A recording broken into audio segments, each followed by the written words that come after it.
Hello, TYT Sports or Facebook or YouTube, wherever we're going, all the platforms. World Cup reaction, World Cup 2018 draw.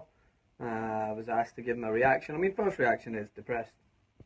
No Scotland in it, but who cares? We're going to talk about the specific groups, what my thoughts were on the draw so far, and the group of death, and early predictions. You know, those are always good to put in there. So, starting with, I'm just going to go through the groups one by one, and let you guys know what I think about who's favourites to come out of that group. So the first one, Group A, are the hosts, Russia, in with Uruguay, Egypt, and Saudi Arabia. So early favourites for that, Uruguay, of course. Now, if you need any of this translated, because it was all done in Russian, I'll have Donald Trump help you translate. I can't even finish that joke with that one.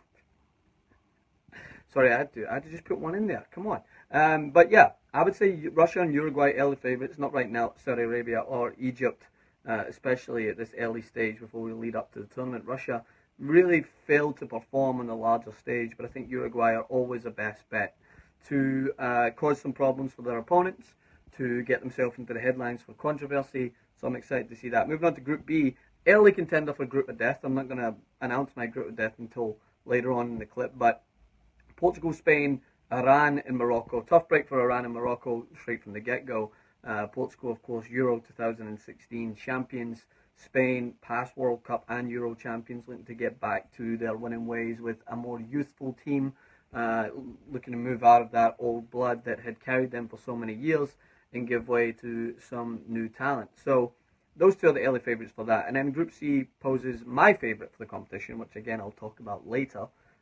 Which you can check out another clip on that where I talk about why I think France are the favourites. They're in a group with Peru, Denmark and Australia.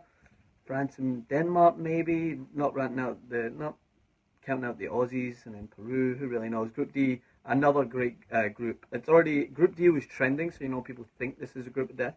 Argentina, Croatia, Iceland and Nigeria. I would say that it's up for grabs. I mean, Argentina did not pose as such a dominant team. They relied on Messi's heroics to get them to the tournament, so there's every possibility that there's an upset there. Group E, Brazil, Switzerland, Costa Rica and Serbia. It really depends on what Brazil turns up. I mean, Brazil have reinstalled themselves as the dominant South American team. It's hard to say that Brazil are dark horses, but when you get the likes of Germany, who are favourites to be there or thereabouts, and Argentina, Brazil have not really competed at that level, semi-final, final stage in quite some time, since around 2002. So yeah, we'll see what happens this year. It really depends again to keep their players fit. We saw how much things changed in the 2014 World Cup when Neymar went down and Thiago Silva was off. They just looked a completely defeated, different team. Group F, Germany, Mexico, Sweden, South Korea. Tough draw for the Mexicans. Sweden, as we know, are not to be messed with. They discarded of Italy in the playoff run.